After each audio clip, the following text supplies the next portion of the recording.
अब आपकी डिटर्मिनेंट की अगली प्रॉपर्टी आएगी। तो सपोज़ आपका एक मैट्रिक्स है ए, ठीक है, और वो एक क्या है, स्क्वायर मैट्रिक्स है।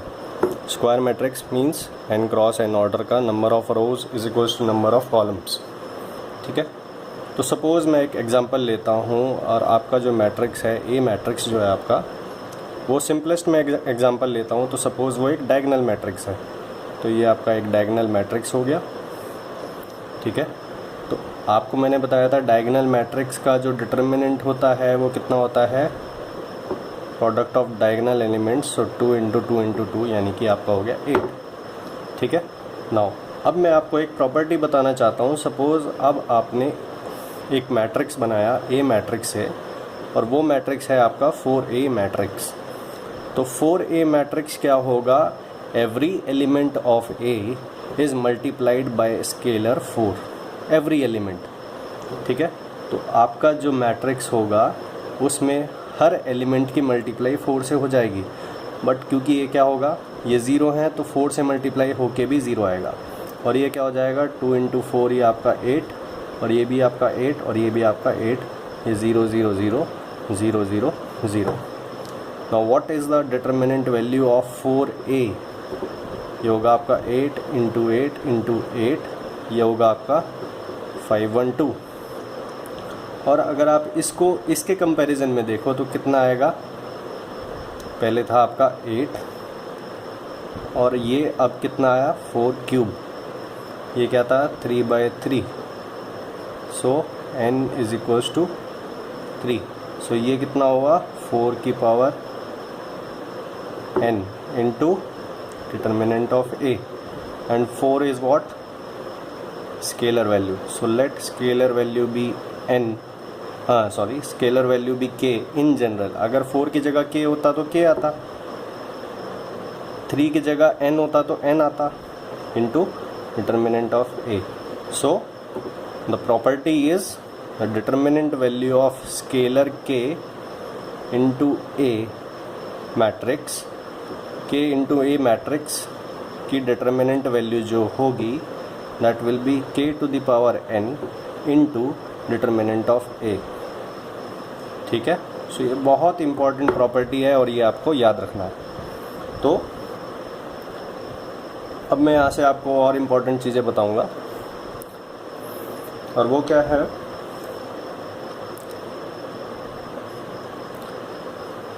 तो जो इम्पॉर्टेंट चीज़ मैं आपको बताने जा रहा हूँ वो ये है। सपोज़ आपके पास एक मैट्रिक्स है, उसमें क्या है 2 4 6, फिर उसके बाद 4 4 4 एंड से 8 4 8। सो अगर आप इसमें नोटिस करते हो तो आपको दिखाई देगा कि हर एलिमेंट में से आप क्या निकाल सकते हो, 2 कॉमन निकाल सकते हो। सो मैट्रिक्स में ध्यान रखना कि अगर आप कॉमन लेते हो तो हर एलिमेंट में से कॉमन लाता है, ठीक है। तो 2 जो है वो हर एलिमेंट में कॉमन है, ठीक है। तो अगर मैं इसमें से क्या होगा, मैं 2 को कॉमन ले सकता हूँ, और 2 जो है वो हर एलिमेंट में से कॉमन निकल के आएगा। So the first element becomes 1, ये 4 है, इसमें से 2 कॉमन आ जाएगा तो ये 2 हो जाएगा, फिर ये 3, और फिर ये 2 2 2, और ये हो जाएगा 4 2 4। बट अगर डिटर्मिनेंट होता, सपोज़ ये क्या है, ये तो मैंने आपको मैट्रिक्स के हिसाब से बताया, ठीक है। सो मैट्रिक्स में कॉमन कैसे लेते हैं, हर एलिमेंट में से एक स्केलर कॉमन आता है। बट डिटर्मिनेंट में क्या होता है, सपोज़ मैं एक डिटर्मिनेंट लेता हूँ और वो क्या है 2 4 6 4 4 4 एंड 8 4 8, मैं इसी का डिटर्मिनेंट वैल्यू लेता हूँ। सो अब मैं इस डिटर्मिनेंट वैल्यू को सपोज़ निकालना चाहता हूँ, बट मैं इसको अभी एक्सपेंड नहीं करना चाहता, मैं इसको पहले सिंप्लीफाई करना चाहता हूँ। तो सिंप्लीफाई करने के लिए मैं क्या करूँगा, अब जो है ये क्या था, मैट्रिक्स था, ये है डिटर्मिनेंट। मैट्रिक्स में हर एक एलिमेंट में से कॉमन लिया जाता है, बट इन डिटर्मिनेंट हम हमेशा एक सिंगल रो या एक सिंगल कॉलम में से एक टाइम पे एक सिंगल रो में से कॉमन लेंगे या एक सिंगल कॉलम में से कॉमन लेते हैं। तो सपोज़ ये जो है, ये वाली जो रो है, फर्स्ट रो जो है आपकी, इसमें आपका 2 कॉमन है, सो मैं यहाँ पे 2 कॉमन ले लेता हूँ और अब आपका जो बचेगा ये यहाँ पे आएगा 1 2 एंड 3, ठीक है। बट अब ये मत सोचना कि 2 यहाँ से भी कॉमन आया, नहीं, अब ये 4 4 4 एंड 8 4 8 आएगा, ठीक है। सो ध्यान रखना मैट्रिक्स में सारे एलिमेंट में से कॉमन आता है, डिटर्मिनेंट में सिर्फ एक सिंगल रो या एक सिंगल कॉलम में से आप कॉमन लेते हो एक टाइम पे, ठीक है। अब उसके बाद मैं क्या करता हूँ, अब मैंने इस पहली रो में से कॉमन ले लिया, ठीक है, बट मुझे दिखाई दिया कि मैं यहाँ से भी क्या ले सकता हूँ, 4 को मैं कॉमन ले सकता हूँ और मेरा जो डिटर्मिनेंट है वो और ज़्यादा सिंप्लीफाई हो जाएगा। तो मैं क्या करता हूँ, मैं अब अगले स्टेप में, ये 2 ऑलरेडी बाहर है, मैं सेकंड रो में से 4 को कॉमन ले लेता हूँ, ठीक है, एंड थर्ड रो में भी मेरे को एक 4 कॉमन दिखाई देगा। इन तीनों एलिमेंट में 4 कॉमन आ सकता है, तो एक और 4 कॉमन आ जाएगा, ठीक है। तो अब यहाँ पे ये 1 2 3 एज इट इज़ रहेगा। इस रो में से मैंने 4 को कॉमन ले लिया, तो ये हो जाएगा 1 एंड 1 1। इसमें से भी मैंने 4 को कॉमन लिया, तो यहाँ पे आ जाएगा 2 1 एंड 2। तो ये जो डिटर्मिनेंट था ये क्या आएगा, 4 4 जा 16 16 2 जा 32 इंटू दिस डिटर्मिनेंट, ठीक है। अब इस डिटर्मिनेंट में जो वैल्यू, जो एलिमेंटल वैल्यूज़ हैं और इस डिटर्मिनेंट में जो एलिमेंटल वैल्यूज़ हैं, इसमें जो है वैल्यूज़ वो बड़ी हैं, सो एक्सपेंशन में आपको क्या होगा, कैलकुलेशन टफ होगा। बट ये जो वैल्यूज़ हैं ये बहुत छोटी छोटी वैल्यूज़ हैं, 1 2 3 1 1 1 2 1 2। तो यहाँ से अगर आप एक्सपेंड करते हो तो यहाँ से आपको सिंपल कैलकुलेशंस मिलेंगी, तो ये आप कर सकते हो, ठीक है। बट मैं आपको ध्यान दिलाना चाहता हूँ कि मैट्रिक्स में हर एलिमेंट में से कॉमन आता है, बट डिटर्मिनेंट में ऐसा नहीं है कि आपने 2 को कॉमन लिया तो हर एलिमेंट में से 2 को आप बाहर निकाल दोगे। आपने यहाँ पे 2 को कॉमन लिया तो सिर्फ एक सिंगल रो से 2 कॉमन आएगा, फिर आपने 4 को कॉमन लिया तो एक सिंगल रो से 4 कॉमन आया, और फिर आपने अगेन 4 को कॉमन लिया तो एक सिंगल रो से 4 कॉमन आया, ठीक है। सो ये बात हो गई। फिर और इम्पॉर्टेंट प्रॉपर्टी बताता हूँ आपको। तो जो मैं आप प्रॉपर्टी बताने जा रहा हूँ वो मैं एक रिलेशन बताऊँगा आपको between A and minus A matrix की डिटर्मिनेंट वैल्यूज़ में क्या रिलेशन होता है, ठीक है। तो मैं सिर्फ डिटर्मिनेंट वैल्यू में रिलेशन आपको बताऊंगा। तो मैं एक सिंपलेस्ट मैट्रिक्स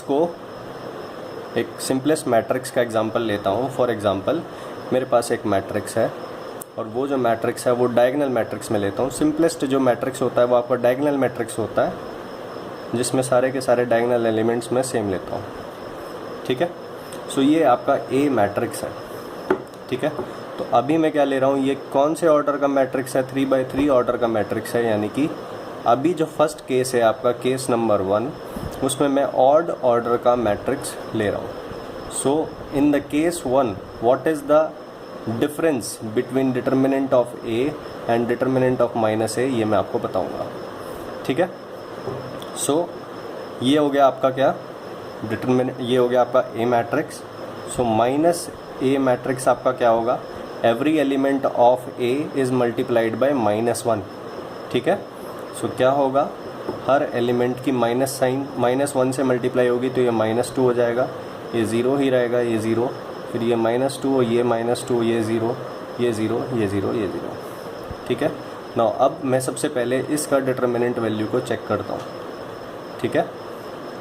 ये क्या हुआ, determinant of A is equals to 2 into 2 into 2, ये हो गया आपका 8। और ये कितना आया, determinant of minus A is equals to -2 into -2 into -2, ये कितना हुआ आपका -8। सो आपने देखा in the case of odd order matrix, अगर जो आपका मैट्रिक्स है वो ऑड ऑर्डर का है, then the value of determinant of A is negative of determinant of minus A, ठीक है।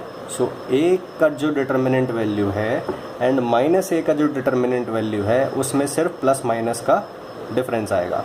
अगर ए की डिटर्मिनेंट वैल्यू 8 है तो माइनस ए की कितनी होगी, -8, और अगर ए की -8 है तो माइनस ए की कितनी होगी, +8। सिर्फ प्लस माइनस का डिफरेंस आता है, ठीक है।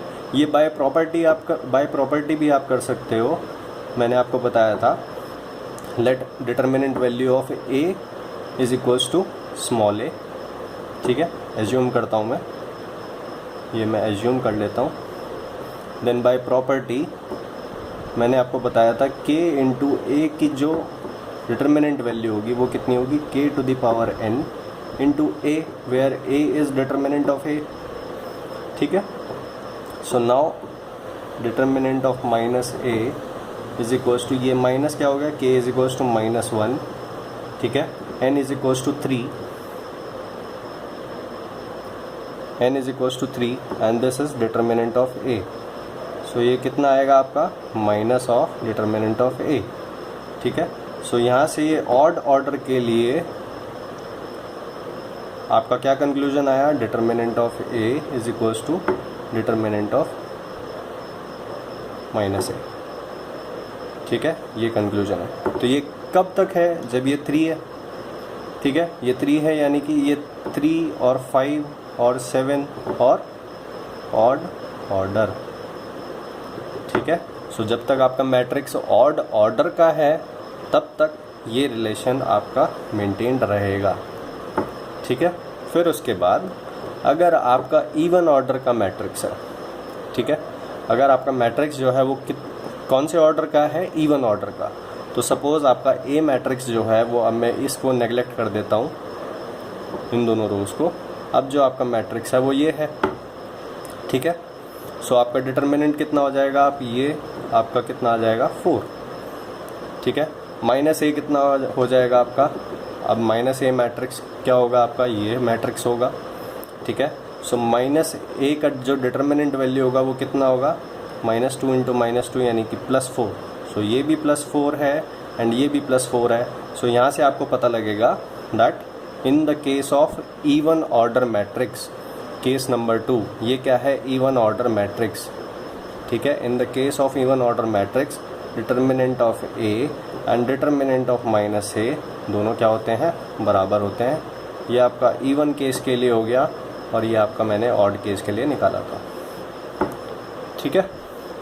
सो ये चीज़ है, सो बहुत इंपॉर्टेंट प्रॉपर्टी है। अब इसके बाद में आपको एक इसी चीज़ से रिलेशन, ये मैंने आपको इसलिए बताया चूँकि मुझे एक स्क्यू सिमेट्रिक मैट्रिक्स के रिलेशन में एक प्रॉपर्टी आपको बतानी है, ठीक है, जो मैं आप बताऊंगा आपको। और वो प्रॉपर्टी क्या है, सो द प्रॉपर्टी इज, ध्यान रखना वैसे पूछी नहीं जाती है, determinant of what, skew symmetric matrix, skew symmetric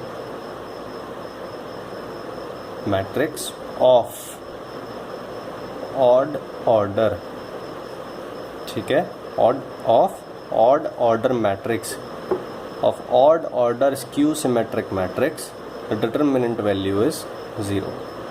ये कैसे होता है, होता ये है कि सपोज़ आपका एक, मैं स्क्वायर मैट्रिक्स के लिए ही बोल रहा हूँ सब कुछ, अगर ए ट्रांसपोज किसी मैट्रिक्स, सपोज़ आपके पास एक मैट्रिक्स है ए, उसका आप ट्रांसपोज करते हो तो आपके पास एक मैट्रिक्स आया, और वो जो मैट्रिक्स है that is again equal to A matrix, ठीक है। तो आपका जो मैट्रिक्स है वो सिमेट्रिक मैट्रिक्स कहलाता है, ठीक है। आप उसको क्या बोलोगे, दैट इज़ सिमेट्रिक मैट्रिक्स। अगर आप ए मैट्रिक्स आपके पास है और आपने ए ट्रांसपोज करा and you noticed that this matrix after transpose this is equals to minus of a, then in that case हम जो a मैट्रिक्स है उसको बोलेंगे स्क्यू सिमेट्रिक मैट्रिक्स, ठीक है। सो मैं स्क्यू सिमेट्रिक मैट्रिक्स लेना चाहता हूँ। और फिर थर्ड एक मैट्रिक्स होता है जो मैं आपको ऑलरेडी बता चुका हूँ। सपोज़ आपके पास एक मैट्रिक्स है ए और आपने उसकी ए ट्रांसपोज से मल्टीप्लाई करी तो आपके पास एक मैट्रिक्स आया आइडेंटिटी मैट्रिक्स, तो आप उसको क्या बोलोगे, ऑर्थोगोनल मैट्रिक्स। ठीक है, बहुत इम्पॉर्टेंट है क्या चीज़ पता होना, that for the orthogonal matrix the determinant value is either +1 और -1। ये मैं आपको ऑलरेडी बता चुका हूँ, बट मैं आपको ये प्रॉपर्टी, कौन सी प्रॉपर्टी, ये प्रॉपर्टी बताना चाहता हूँ कि ये कैसे होगा स्क्यू सिमेट्रिक के केस में। ठीक है, so for the skew symmetric matrix मैं इसमें दो चीज़ यूज़ करूँगा, determinant of A is equal to determinant of A transpose always. ठीक है, ऑलवेज स्क्वायर मैट्रिक्स के केस में determinant of A is always equal to determinant of A transpose. फिर दूसरी चीज़ मैं जो यूज़ करूँगा, इफ़ यहाँ पे मैंने कुछ लिखा हुआ है और यहाँ पे कुछ मैंने मैट्रिक्स लिखा हुआ है, ठीक है, then on both the sides अगर मैं डिटर्मिनेंट लेता हूँ तो ये क्या होगा, ये भी इक्वल होगा। ठीक है, सपोज यहाँ ए है, यहाँ बी है, then determinant A is equals to B matrix, then determinant of A is equals to determinant of B always. ठीक है, फिर थर्ड जो मैं चीज़ यूज़ करूँगा that is determinant of A is equals to minus of determinant of minus A. किस case के लिए, ऑड ऑर्डर के लिए। ठीक है, मैं ऑड ऑर्डर क्यों ले रहा हूँ, चूँकि मैंने प्रॉपर्टी ऑड ऑर्डर के लिए ही बताई है। ठीक है, सो अब मैं आपके लिए क्या लूँगा, एक स्क्वायर सिमेट्रिक मैट्रिक्स का एक एग्जांपल लूँगा। चूँकि मेरा जो प्रॉपर्टी है वो स्क्यू सिमेट्रिक मैट्रिक्स से रिलेटेड है, सो मैं जो मैट्रिक्स लूँगा वो स्क्यू सिमेट्रिक मैट्रिक्स ही होगा। ठीक है, so let us take a skew symmetric matrix. So मैं अब इसको रब करता हूँ।